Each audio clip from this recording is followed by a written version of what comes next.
បាទជំរាបសួរបងប្អូនបាទបន្ទាប់ពីនេះគឺជាការធ្វើដំណើររបស់ខ្ញុំទៅសៀមរាបបាទខ្ញុំទៅច្រើនដងហើយប៉ុន្តែនៅតែចូលចិត្ត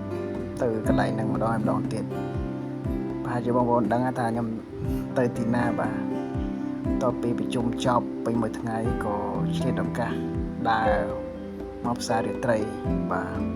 ព្រោះស្ថានភាពដែលខ្ញុំស្នាក់នៅហ្នឹងជិតផ្សាររាត្រីដែរទេ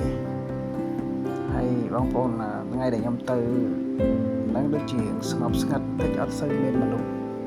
រាល់លើកដែលខ្ញុំទៅគឺមានមនុស្សច្រើនបាទដើរជាគ្នាស្ទើរមិនកើតតែពេលនេះទៅដូចយើងស្ងប់ស្ងាត់ខ្ញុំលើអាជីវករគាត់ថាបាទជួនកាលក៏មានមនុស្សច្រើនទៅជួនកាលក៏ស្ងាត់តែភាគច្រើនស្ងាត់បាទហើយមានកន្លែងបារកន្លែងគេបើកក្លាប់អីផ្សេងហ្នឹងគឺអត់សូវមានមនុស្សទេបងប្អូនហើយខ្ញុំទៅហ្នឹងទៅរកកន្លែងម៉ាស្សាបាត់ជើងពួកអីចុកដើរមួយថ្ងៃពេញមួយថ្ងៃមានអារម្មណ៍ថាឈឺឆ្អឹងឆ្អែតហើយរកកន្លែងម៉ាស្សាបាត់ជើងតែខ្ញុំអត់បានម៉ាស្សាអីទេគាត់ថាបងដែលទៅក្រុមជាមួយខ្ញុំគាត់ទៅកន្លែងម៉ាស្សាហើយខ្ញុំតារកវត្ថុអនុស្សាវរីយ៍ដើម្បីទិញផ្ញើឲ្យកូននៅផ្ទះបាទនៅភ្នំពេញវាអត់មានអីទេបងប្អូនមានតែរូបគេតាំងលក់ឲ្យដូចរូបគេនៅផ្សារទូទឹកពងដែរបាទវត្ថុអនុស្សាវរីយ៍យើងស្តៀងនៅទូទឹកពងដែរហើយក៏ឃើញ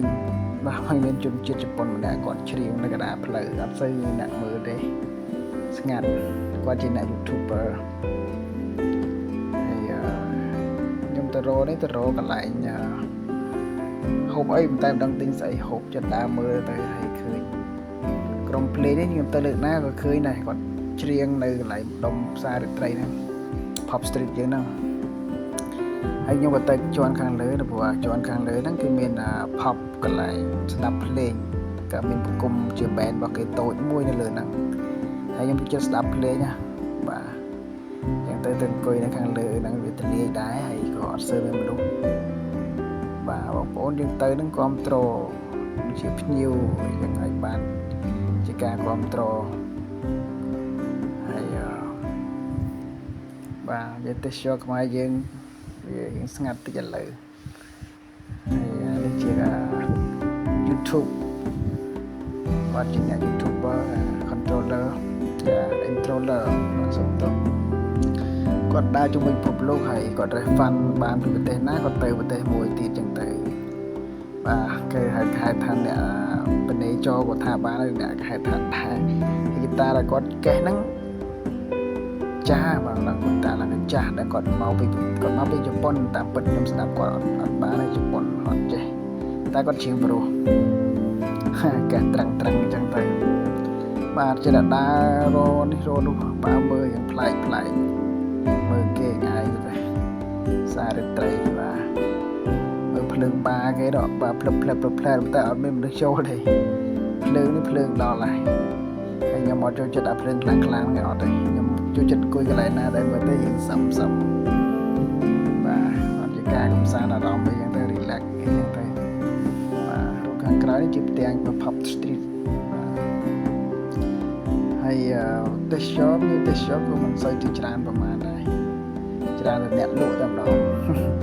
អ្នកលក់បន្តិចហៅយើងចូលហូបអីសិនអីបាទចិត្តតែបាត់ដែរហៅយើងថាអត់ទេខ្ញុំដើរមើលទៀតសិនបាទហើយមានសភាពយើងស្ងប់ស្ងាត់តិចតែភ្លើងពណ៌អីបាទមកអេមបាទខ្ញុំដើរពីថាគេខ្ញុំមកផុតស្ប៉ាជា500ម៉ែត្របាទយើងចុកជើងដែរតែដែរចុះដើរឡើងបែកគ្នាអស់លីងអូនេះឃើញមេខ្ញុំដែរបងប្អូនអាចស្គាល់នៅខ្លះស្គាល់គាត់ជួយចិត្តសប្បាយដែរគាត់ជួយខ្ញុំប៉ុណ្ណឹងហើយខ្ញុំដើរបែកពីគាត់ហើយពួកយើងក៏បាទមកជួបឃើញគ្នានៅកន្លែងនេះមកកន្លែងហូបការ៉េមមិនដឹងជាហូបអីព្រោះយើងមិនចេះតែហូបអីនិយាយដូចគេអញ្ចឹងក៏យើងបាទចិត្តថាមកហូបការ៉េមបាទ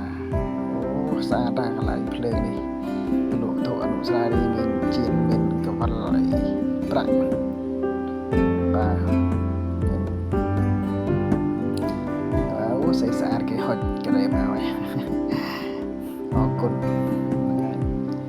បានក្រែមួយដែលកាន់ដាទេដែរបងប្អូនមើលស្តៀងបតទេដែរខ្ញុំតែមិនបតទេខ្មែរចំមកពាក់អាយហ្នឹងឬវាលហើយវាស្រួលខោខ្លីអីចឹងទៅយើងឲ្យមានអារម្មណ៍ថា relax បាទតែមើលសភនភាពខ្ញុំចូលចិត្តស្ងប់ស្ងាត់ចឹងវិញអ៊ូអពេកដូចខ្ជិលដើរវិញបាទចូលចិត្តថតអីប្លែកៗបាទនេះដើរចុះដើរឡើងរកបានកន្លែងឃើញមិនហ្នឹងឯងនៅជាន់ខាងលើបាទមានជា pop ដែលយើងអាចស្ដាប់តន្ត្រីលំហែអារម្មណ៍បានមកអង្គុយចំពីមុខគេតែម្ដងបាទអ្នកច្រៀងមុខអត់សូវស្អាតទេបាទតែគាត់ច្រៀងព្រោះហើយអ្នកលេងភ្លេងក៏លេងព្រោះល្អរបស់គេតែនេះយប់ទី2យប់ទី2ដែលខ្ញុំទៅយប់ទី2យប់ទី1ទៅអត់សូវមានមនុស្សច្រើនយប់ទី2យើងច្រើនតិចការច្រៀងរបស់ពួកគាត់ល្អហើយម្នាក់ប្រុសនេះក៏ធ្លាប់ប្រឡងនៅហងមាសកម្មវិធីអីThe Voice អីដែរបាទខ្ញុំអត់ច្បាស់តែគាត់បានជុំទី2អីដែរហើយអ្នកស្រីដែលច្រៀងហ្នឹងគាត់ច្រៀងសំឡេងគាត់ល្អ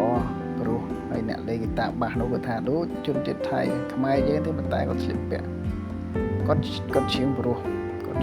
ដែរចាំមើលខ្ញុំបើកសំឡេងឲ្យស្ដាប់បាទបងប្អូនហើយវីដេអូនេះខ្ញុំអ្វីដែលខ្ញុំចង់ធ្វើគឺថាយើងទៅ Pop Street ទៅសៀមរាបកុំភ្លេចចូល Pop Street ហើយយើងជាការគ្រប់គ្រងហើយសប្បាយហើយតែនោះមានរបស់របរច្រើនដែលយើងគួរឲ្យចង់ទិញហើយក៏ដូចជាហាងអីក៏ធូរថ្លៃដែរទេកន្លែងហូបចុកអីយ៉ាងហ្នឹងមិនសូវជាថ្លៃទេសៀមរាបបន្ទប់អីទៀតត្រឹមតែ$25អីបងប្អូនអាចស្នាក់នៅបន្ទប់សិទ្ធិជាមួយយ៉ាងស្អាតហើយ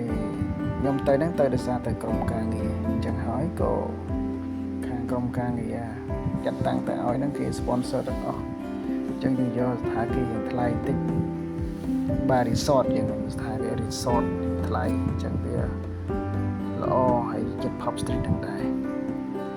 បាទបងប្អូនដើម្បី relax យើងត្រូវតែមានពេលវេលាមួយសម្រាប់ខ្លួនឯងពេលខ្លះយើងពិបាកចិត្តយើង stress អីចឹងដើរមើលឃើញវ៉ែវ៉ាន់ទាំងអស់អញ្ចឹងសកម្មភាពទាំងអស់នេះមានអារម្មណ៍ថាយើងធូរស្បើយបានកម្រិតដែរបងប្អូនហ្នឹងហើយខ្ញុំគ្រាន់តែចែករំលែកវីដេអូតែប៉ុណ្្នឹងហើយជាដំណើរដែលខ្ញុំទៅសៀមរាបហើយសង្ឃឹមថាបងប្អូនទៅសៀមរាបកុំភ្លេចទៅលេង Pop Street យើងផងបាទផ្សាររាត្រីបាទទៅជាមួយគ្រួសារក៏បានទៅជាមួយគូសង្សារយើងក៏បានបាទ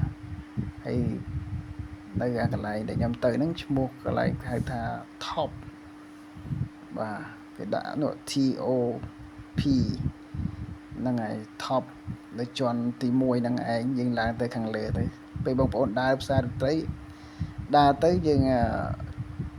លឺសំឡេងពួកគាត់ច្រៀងអញ្ចឹងក៏ចាប់អារម្មណ៍ដែរកន្លែងហ្នឹងរៀងធំហ្នឹងហើយ